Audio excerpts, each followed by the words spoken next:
አንዳንዶቹ እንደሚሉት የብልጭልጭ ስራ ሳይሆን መሰረታዊ የከተማ እድገት እንደሆነ መናገር እፈልጋለሁ።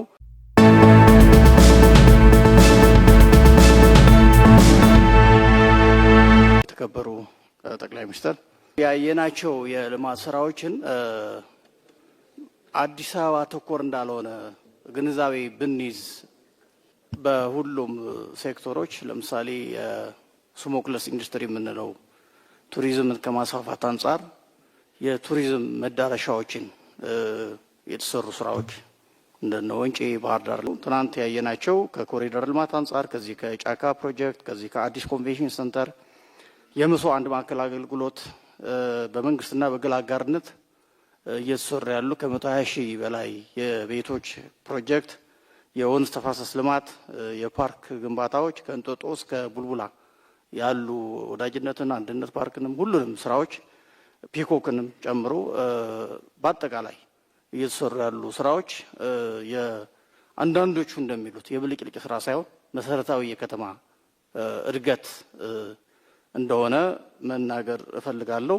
ትልቁ ነገር ደግሞ ይህንን ለማስፋት የተጀመሩ ስራዎች እጅግ በጣም ማድነቅ እፈልጋለሁ። ከዛ አንጻር ምናልባት ወደ መቀሌ ወይ ወደ ትግራይ ልወስዶትና በ27 ዓመታት ውስጥ ትግራይ ውስጥ 22000 የመሰረት ድንጋይ የተቀመጠላቸው የልማት ፕሮጀክቶች ነበሩ። ምናልባት ትናንትና ነው እኔ የተመለሰልኝ እዚህ የቦሌና አቃቂን የሚያያይዝ ድልድይ ስንጎበኝ ከአቦ እስከ ኮዬ አደባባይ ያለው መንገድና ድልድዩ በአዲስ መልክ የአዲስ አበባ ከተማ አስተዳደር በራሱ እንደሰራው ነው እየተገለጸልን። እየተሰሩ ያሉ የልማት ስራዎች እንደኔ እምነት ከጥራትም ከፕሮጀክት አፈጻጸም ፍጥነትም አንጻር በተደጋጋሚ ጠቅላይ ሚኒስትር እንደሚሉት መንግስታዊ ኮራፕሽን የለም ብለው የሚሉትን ማሳያ ነው ብዬ አምናለሁ። አንደኛው ስራዎቹ በጣም በጥራት ነው እየተሰራ ያሉት፣ ሁለተኛ በፍጥነት ነው እያለቁ ያሉት። ያው ቢሰረቅ ወይ ይጓተታል ወይ ጥራት አይኖርም።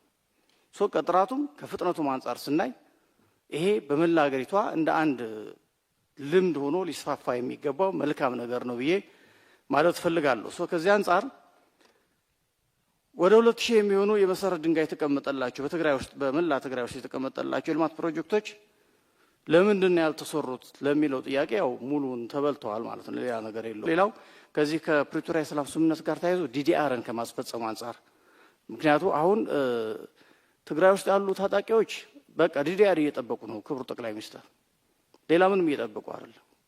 ከህወሓቶች ጋርም አይደሉ። የእውነት ነው የምሉት።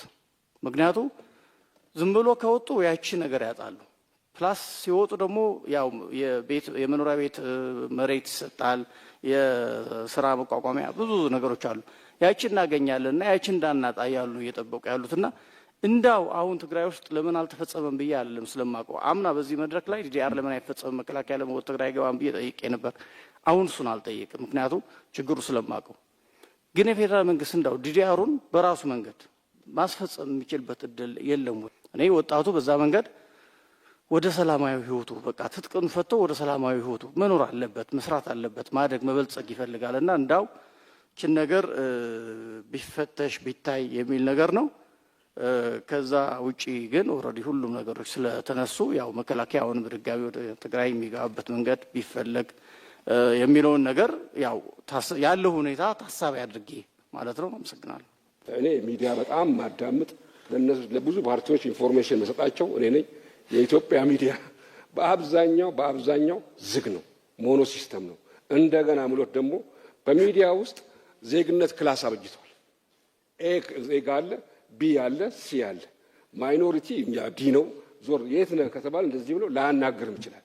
ከሱ በላይ ታለንት፣ ከሱ በላይ ኖሌጅ፣ ከሱ በላይ ያለው ያንን ሰው አፕሮች አድርጎ የኢትዮጵያን ችግር ግን መፍታት አልቻለም። አዲሽናል ደግሞ ከአልጀዚራም ከሌላ የምንማረው ጦርነቶች በአብዛኛው የሚያልቁት ሚዲያ ላይ ነው።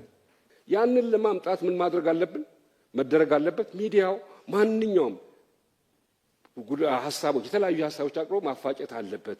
ይህንን ማስተካከል አለበት። በነጋዴው ህብረተሰብ ደግሞ አንድ እንደም ግልጽ ነው። ትልቁ ኢኮኖሚ ፓርት የያዘው መንግስት ነው 70%። 30% ውስጥ ደግሞ 20% እንደ ሚድሮክ ያለ እንትን ነው። ተለያዩ በ10% ውስጥ ኮንትሮል አድርጎ መክፈል አልቻልንም። ልንከፍል ስንሄድ የመንግስት አካላት አስቸገረን። እንደዚህ የተለያዩ የሙስና ወሬዎች በጣም ጆሮአችን የሚያደክም ነው። ፕሮቴክትም ለማድረግ መንግስት ደግሞ አንዳንድ ጊዜ ለህዝቡ የሚጭነው ጫና እናንተን ሁለቱም አካል ለህዝብ የማያዝን አይነት አይቻለሁ። ስለዚህ እነዚህ ነገሮች በጥልቀት ከሰሩ ሀገረ መንግስቱ ይሄዳል። እኔ ሁልጊዜ የማግዘው ሀገረ መንግስቱ ነው። ብልጽግናን አግዤ አላቅም። ነገር ግን ሀገረ መንግስቱ ማገዝ ኢንዳይሬክት ያ ስለሆነ ነገሮች የፓርቲዎችን ችግር ቢፈቱ ጥሩ ነው የሚል ነው። አመሰግናለሁ። በቅድሚያ እድልን ስለሰጡኝ ከልቤ አመሰግናለሁ። ክቡር ጠቅላይ ሚኒስትር፣ ከእርሶ ጋራ በመጀመሪያ የተገናኘሁት ግብጽ ካይሮ ከተማ ነበር። ዛሬ ደግሞ በሀገር ውስጥ ሶስተኛ ጊዜ ከእርሶ ጋራ በመገናኘቴ እድለኛ በመሆኔ በጣም ወረር የሌለው ደስታ ይሰማኛል። ክቡር ጠቅላይ ሚኒስትር ሆይ፣ በክቡርነቶ አንድ አስተያየት ይኖረኛል፣ እንደሚከተለው ይሆናል። እንደሚታወቀው ሁሉ ሀገራችን ኢትዮጵያ በየጊዜው እየተፈታተነ ያለውና የሚመጣ የፖለቲካ ሽኩቻና አለመረጋጋት የሚታይባት ሀገር ናት። እርሶ ወደ ስልጣን ወንበር ከመጡ ወዲህ ግን ለአንድና ለመጨረሻ ጊዜ ይህንን ማገዳደር ፖለቲካ ለማስቀረት እና ይህ ምዕራፍ እንዲዘጋ ብዙ እድሎቹ እና ጥረቶቹ ተደርጓል። በእርሶ ስልጣን ዘመን ከዚህ በፊት ታይቶ የማይታወቁ ጥሩ ጅማሮቹ ያየንበት ነው። ለምሳሌ እንደ ጠላት ተፈርዶ የነበረው የተቃዋሚ ፖለቲካ ፓርቲዎቹ ከዛ ጭንቀት ውስጥ በማውጣት እፎይታን ያገኙበት፣ ይህ ብቻ አይደለም፣ ከመንግስት በኩል ድጎማ ባጀት ያገኙበት፣ እንዲሁም የፖለቲካ ፓርቲዎቹ የራሱ የሆነ የጋራ ምክር ቤት የመሰረቱበት፣ በሌላ በኩል ደግሞ በምርጫ ጊዜ ይሁን በሌላ ጊዜ የተፎካካሪ ፓርቲዎቹ መሪዎቹም እና አባላቶቹ ሲታሰሩ ምርጫ ቦርድ የታሰሩበት እስር ቤት ድረስ በአካል በመሄድ እስረኞቹን በማስፈታት ያየነው በእርሶ ስልጣን ዘመን በመሆኑ፣ በተጨማሪ ደግሞ የፖለቲካ ኬዝ ያላቸው በሌሉበት ሞት ፍርድ ተፈርዶባቸው በውጭ ሀገር በስደት ሲኖሩ የነበሩ ተቃዋሚ ፖለቲከኞቹ ምህረት በማድረግ ወደ ሀገር ቤት እንዲገቡ እና በኢትዮጵያ የሚደረጉ የዲሞክራሲ ስርዓት ለመገንባት የሚደረግ ትግል ውስጥ የራሳቸው አስተዋጽኦ እንዲያበረከቱ በማለት በወቅቱ ባደረጉት ጥሪ መሰረት በስደት ከነበሩና ወደ ሀገር ቤት ከገቡት እንደ ዶክተር ብርሃኑ ነጋ እና ሌሎቹ ፖለቲከኞቹ አንዱና እድለኛ በመሆኔ በዚህ አጋጣሚ በዚህ መድረክ ላይ ለመመስገን ይወዳሉ። የተለያዩ በከተማ ውስጥ የተሰሩ ስራዎችን በዚህ በዱላዬ ምንም ሳልደክም በተስፋ ሲያይ ተመልክቻለሁ። በጣም ትልቅ ተስፋ እንዳለኝ አረጋግጫለሁ። ብዙ ወዳጆች አይቶኛል። እነሱ እየደከሙ እያረፉ በየድንጋይ እየተቀመጡ እኔ አልተቀመጥኩም። ጉልበት ሰጥቶኛል። ትልቅ ክብር ይገባዎታል። ወደ ጥያቄ እገባለሁ። አካል ጉዳተኛ ያለበት አገር ላይ ይህ ነው የሚባል የአካል ጉዳተኞች ተጠቃሚነት እየተሰራ አይደለም ኢትዮጵያ ውስጥ። እኔ በትግል ቤተሰቦቼ ጓዳ ለማስቀመጥ ቢሞክሩም እኔ በትግል ነው የወጣሁት። በትግል ነው ተምሬ ለዚህ ደረጃ የደረስኩት። ግን ጓዳ ውስጥ የተደበቁ በርካታ አካል ጉዳተኞች አሉ ኢትዮጵያ ውስጥ። ትምህርት በአግባቡ እያገኙ አይደሉም። ሌላው የስልጣን አካታችነት በሴቶች በኩል ያለው ተሳትፎ እጅግ በጣም የሚበረታታ ጉዳይ ነው። አካል ጉዳተኛ ከፌደራል ጀምሮ እስከ ዞን እስከ ክልል ድረስ የስልጣን ተጠቃሚዎች እየሆኑ አይደሉም። ስለዚህ የአካል ጉዳተኞች ችግር ብታይልን እላለሁ። በጣም አመሰግናለሁ። በጣም ነው የማመሰግነው። በቂ ጥያቄ ተነስቷል። መልካም። ሰሞኑን ከተለያየ የህብረተሰብ ክፍል ጋር ባለፉት ጥቂት ወራት ወይም ዓመት የነበረውን አፈጻጸም፣ የስራ ሂደት፣ ያሉ ጠንካራ ጎኖች፣ ደካማ ጎኖች ከተለያየ ማህበረሰብ ክፍል ጋር ስንወያይ ቆይተናል በየደረጃው። በዚያው አግባብ የተፎካካሪ ፓርቲ አመራሮች ጋር ብንወያይ በተደራጀ መንገድ ሀሳብ ካላቸው ለሚቀጥለው ዓመት ስራችን ግብአት ሊሆን ስለሚችል ለነሱም መድረክ መፈጠር አለበት በሚል እሳቤ ነው የተገናኘ ነው። እንግዲህ በዚህ ዓመት ሶስተኛ ገደማ ይመስለኛል ሳገኛችሁ እኔ በምክትል ፕሬዝዳንታችን ደረጃም ስብሰባዎች ስታደርጉ ቆይታችኋል። ይሄ መልካም ባህል ይመስለኛል። ይህ እንደተጠበቀ ሆኖ አቴንሽን ቢሰጣቸው ብንነጋገርባቸው ብንወያይባቸው ቢፈቱ የሚባሉ ጉዳዮች ካሉ ለመወያየት ለማድመጥ እድል ለማግኘት ነው። ይሄ ውይይት ከሞላ ጎደል በሁሉም ክልሎች ተካሂዷል። ከክልል አመራሮች ጋር ተነጋግራቸዋል። አሁን በዚህ ደረጃ ብናይና ቢፈታ ከወዲሁ ቢቀረፍ በሚባሉ ማንኛውም ጉዳዮች ሀሳቦቻችሁን ማንሳት ትችላላችሁ። መድረኩ ዴሞክራሲያዊ ነው። በዚህ መድረክ ደረጃ ብናያቸው በሚባሉ ጉዳዮች ላይ ቅድሚያ ሰጥተን ብንወያይ የበለጠ መልካም እንደሚሆን ተስፋ አደርጋለሁ። በዚሁ አግባብ ሀሳብ አስተያየት አለኝ የምትሉ ሰዎች መድረኩ ለእናንተ ክፍት ነው። በየትኛውም መድረክ ገብቶ ይሄ ጉዳይ ትክክል አይደለም ለማለት የሚከለክል ነገር ያለ አይመስለኝም። ተቀይሮ ቢሆን ኖሮ ይሄን አልቀበልም ይሄን እቀበላለሁ እንላለን። አሁን አልተቀየረም። እንወያይ የተባለው ገብታችሁ ሀሳብ ለመስጠት ምን ችግር አለባችሁ? ከሆነ ቦታ የሚላክ ስሙኒ እንዳይቀርባችሁ ካልሆነ በቀር ማለት ነው። ከዚህም እንዳይቀር ፓርቲ ናችሁ፣ ከዛም እንዳይቀር አልገባችሁም። እነዚህ ደግሞ ይታወቃሉ፣ የማይታወቁ አይደሉም። በስም ይታወቃሉ፣ ሪሌሽንሺፓቸውም ይታወቃል። አሁን ግን ለመላው ኢትዮጵያ ሕዝብ እና ለእናንተ ማረጋገጥ የምፈልገው እንደ መንግስት ህገ መንግስቱን እንደ ማንኛውም የኢትዮጵያ ቀደምት መንግስታት ወይም አሁን እንዳሉ እንደ አፍሪካ መንግስታት መቀየር የሚያስችል ስልጣን ወይም መነካካት የሚያስችል ስልጣን አለን። ትክክል ግን አይደለም ብለን እናምናለን። ጊዜ ሰጥተን እንፈትሻለን። እኛ ስላልን ብቻ እኛ ስለፈለግን ብቻ አንቀይርም። ባትወያዩስ ምንም ችግር የለውም። እናንተ ትተን ከተወያየው ጋር እንቀጥላለን። እናንተ አልተወያያችሁም ብለን ስራ የምናቆም እንዳይመስላችሁ። ይህን ማውራው ለጥቂት ፓርቲዎች ነው። ብትወያዩና ሀሳባችሁን ብታራምዱ አንዱ የፖለቲካል መድረክ ስለሆነ ባይቀየር እንኳን ሀሳባችሁ ለሪከርድ ይቀመጥላችኋል። እርግጠኛ ነኝ ከተነሳው ሀሳብ በላይ ሀሳብ የላችሁም። ምንም ጥርጥር የለውም። እሱ ካላችሁ ግቡና እንያችሁ። የተለየ ሀሳብ ካላችሁ ውይይት ውስጥ ገብታችሁ እንያችሁ። ግን አይመስለኝም። ያልተነሳ ጉዳይ የለም። እዛ ቦታ ላይ ብዙ አጀንዳ የተነሳ ነው ያለው። ሀሳብ ያለው የትኛውም ውጭ ያለም ይሁን ውስጥ ያለም ይሁን በረሃ ያለም ይሁን በፈለገው መንገድ አይዲያ አለኝ የሚል ሰው ካለ ክፍት ነው። ያ የተናገርነው ሀሳብ ሁሉ ግን የብልጽግናም ይሁን የእናንተ ይተገበራል ማለት አይደለም። ከዚያ ውስጥ ተለይተው በሚቀርበው ሬኮሜንዴሽን ህግን ተከትሎ ማሻሻያዎች ይደረጋሉ። ለመናገርም መብት እንዳለን ሁሉ ለመደመጥ መብት እንዳለን ሁሉ ከተናገርነው ውስጥ አንዳንዱ ጉዳይ ለጊዜው ተቀባይነት ባይኖረውም እንደ ፖለቲካ ትግል አካል አድርገን መቀበል መቻል አለብን እንጂ ካልመለሳችሁም አይቻልም አይባልም። የህገ መንግስቱን ጉዳይ በዚህ ብናይ ለውጥ መንግስት ነው ወይ ለተባለው ግን ምን ጥርጥር አለው ጌታዬ? በጣም የለውጥ መንግስት ነው። ለምሳሌ ፖለቲካ እንመልከት። የዛሬ 8-9 ዓመት የሶማሌ የአፋር ፓርቲዎች መጥተው በኢህአደግ መድረክ ላይ በጉባኤ ላይ እኛ እስከ መቼ ነው አጋር ምን ሆነው እኛ ኢትዮጵያ አይደለንም እንዴ አስገቡን ይላሉ። ኢህአደግ ደግሞ የለም እናንተ ገና ናችሁ ይላቸዋል። ዛሬስ የእንደርታ ፓርቲ ነኝ ሰባ እንደርታ ሲል ለምን እኛ ጋር ተቀላቀልም የሚል መንግስት ነው ያለው። ቶታሊ ይለያያል። ትናንትና የሚገፋ ነው፣ ዛሬ ደግሞ ነው አብረን እንስራ የሚል ነው። ለውጥ ነው ይሄ ራሱ ብልጽግና ለውጥ ነው። አሁን ባይገባችሁም እየቆየ ገባቸዋል። እና ፖለቲካሊ የኢትዮጵያን ላንድስኬፕ ቀይረነዋል። አንደኛ ዴሞክራቲክ ኢንስቲትዩሽን ምርጫ ቦርድ፣ ሂውማን ራይት ኮሚሽን የመሳሰሉትን 100% ከመንግስት ገለልተኛ አድርገናቸዋል። 100%።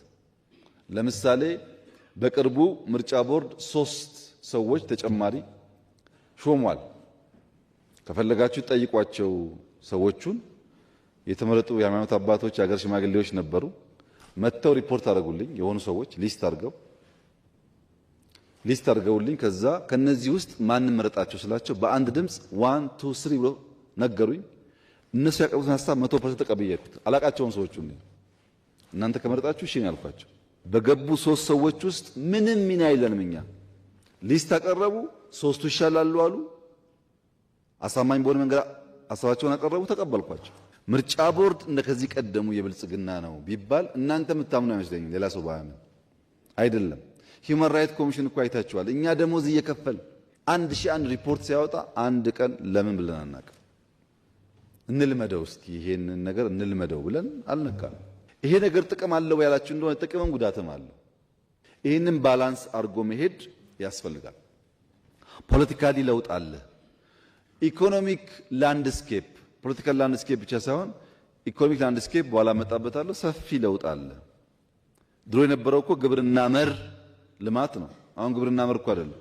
ግብርና መር፣ የማይኒንግ መር፣ አይሲቲ መር፣ ቱሪዝም መር፣ ኢንዱስትሪ መር ብዝሃ ዘርፍ ነው። ለውጥ ነው ይሄ። በፖሊሲም በስትራቴጂም በሀሳብም በጣም ልዩነት አለው። ማህበራዊ ዘርፍ፣ ሌላው ቢቀር ትምህርት፣ ፍኖተ ካርታ አልተዘጋጀም እንዴ? የፈተና ስርዓት፣ የፈተና ክፍል ደረጃ አልተቀየረም? ብዙ ለውጥ እኮ አለ በሁሉም ሴክተር። ያ ስላለ ሪፎርም በራሱ ኢትዮጵያ ውስጥ የደርግ መንግስት ሲመጣ የኃይለ ሥላሴ መንግስት እንደ ስርዓት ማፍረስ ብቻ ሳይሆን በርከት ያሉ ሲኒየር አመራሮች ካልሞቱ በቀር መቀጠል አልችልም ብሎ በአንድ ጀንበር ገሎ ከሻለቃ በላይ ያለ ማንኛውም ሰው አያስፈልገኝም ብሎ አስወግዶ ነው ሬቮሉሽን የቀጠለው። በኢህአደግ መንግስት የመጣን እንደሆነ ከሻለቃ በላይ ሳይሆን ከወታደር በላይ አያስፈልግም ብሎ መከላከያውን አፍርሶ 100% አፍርሶ ተቋም አፍርሶ ነው የቀጠለው። አጋርና ወገን ብሎ ከፍሎ እኛ ከመጣን በኋላ በወታደርም ይሁን በፖለቲካ በውጭ ያሉም ይሁን በውስጥ ያሉ በመከላከያ ውስጥ አቅም ሙያ ያላቸው የወጡም ጭምር መልሰን እና ኢትዮጵያ የተቋም እየገነባን ያለ ነው። ለውጥ ነው። ሪፎርሙ በራሱ የቀደመን ተቋም አናፈርስም፣ የጎደለውን ሞልተን እንቀጥላለን የሚለው በራሱ ሪፎርም ነው። ትናንት አይታችኋል እኮ ፓላሱ። አሁን ስትሄዱ ጎንደር የምትሄዱ ሰዎች ፋሲል ተመልከቱ፣ ጅማ የምትሄዱ አባጅፋር ተመልከቱ፣ ደቡብ የምትሄዱ አላላኬላ ተመልከቱ። የጥንት እኮ ናቸው። ለምን ይፈርሳሉ? ሀብት ናቸው ብለን የገነባ ነው። በሃይማኖትም ብትፈልጉ ላሊበላን መልሰን ለመጠገንና ለማሻሻል በጣም ከፍተኛ ስራ ይሰራ ያለ። አክሱምም ጀምረን ነበር። ራሴ ሄጄ ከጣሊያን መንግስት ጋር ሞክረን ነበር፣ አልተሳካም እንጂ ሁሉም የኢትዮጵያ ሀብቶች አባቶቻቸው የሰሯቸው መጠገንና መሸጋገር አለባቸው። ሰላም በሚመለከት ብዙ ሀሳብ አንስታችኋል። ሰላም ቢመጣ ብትሰሩበት ይበልጥ ብትጥሩ ብላችሁ ለሰላም ያላችሁን ጉጉት በአክብሮት ነው የማየው። በተለይ ሁላችሁንም ሳይሆን ከልባችሁ ሰላም የምትመኙ እና ኢትዮጵያ ሰላማዊ እንድትሆን የምታስቡትን በአክብሮት ነው የማየው። አንዳንዶቻችሁ ደግሞ ከምትጠይቁኝ ከኔ በላይ አክሰስ ስላላችሁ ከኔ በላይ ስለምትወዳጁ ከነሱ ጋር ለምን መክራችሁ አትመልሷቸውም? እኔን ከመጠየቅ እነሱን በቃችሁ ብትሉ አይሻላችሁም ወይ የምትባሉም አላችሁ ማለት ነው። ኢትዮጵያ ውስጥ ያለው የሰላም ችግር መነሾ ፋውንዴሽኑ ግን ምንድነው ያላችሁ እንደሆነ ፍላጎትን በኃይል የማስፈጸም ኋላ ቀር እሳቤ ነው። ያ ፍላጎት ፖለቲካም ሊሆን ይችላል። ያ ፍላጎት ኢኮኖሚ ሊሆን ይችላል። ልክ ሲፈልግ ሰውየው ፖለቲካ ካላነገትኩ በስተቀር ክላሽ ፍላጎቴ አይሳካልኝም ብሎ ያስባል። ጥቅም ከሆነም ፖለቲካውን ሸፍኖ ካላገትኩ በስተቀር በክላሽ ብሎ ያስባል። ይሄ ፍላጎትን በኃይል ለማስፈጸም የሚደረግ ጥረትና ሙከራ ብዙ ዋጋ እያስከፈለ ነው። ይሄን ነገር በጋራ ማስቆም ያስፈልጋል። የተለየ ሐሳብ ያለው ሰው ሁሉ የግድ ውጊያ መግባት የለበትም። በዚህ መንገድ ሐሳቡን ማራመድ ስለሚችል በኢትዮጵያ ባህል ውስጥ ሁለት አይነት ኋላ ቀር እሳቤዎች አሉ። ዋና ፋውንዴሽን ፍላጎትን በኃይል ማስፈጸም ነው ካልኳችሁ በኋላ ሁለት ከዚህ ጋር የሚያያዙ ችግሮች አሉ። አንደኛ አልጋው አልጠናም፣ አልጋው ሳይጠና ነቅንቀው የሚባል በሽታ አሁን አይምሰላችሁ፣ የቆየ ነው። አልጋው አልጠናም እነቅንቀው ደግሞ የሚባለው በሀገር ሰው ብቻ አይደለም፣ ከብዙ የውጭ ሰዎች ጋር ባንዳ እየተኮነ አጼ ዮሐንስ፣ አጼ ምኒልክ፣ አጼ ቴዎድሮስ ታሪካቸውን ብታዩ ይሄ ነው።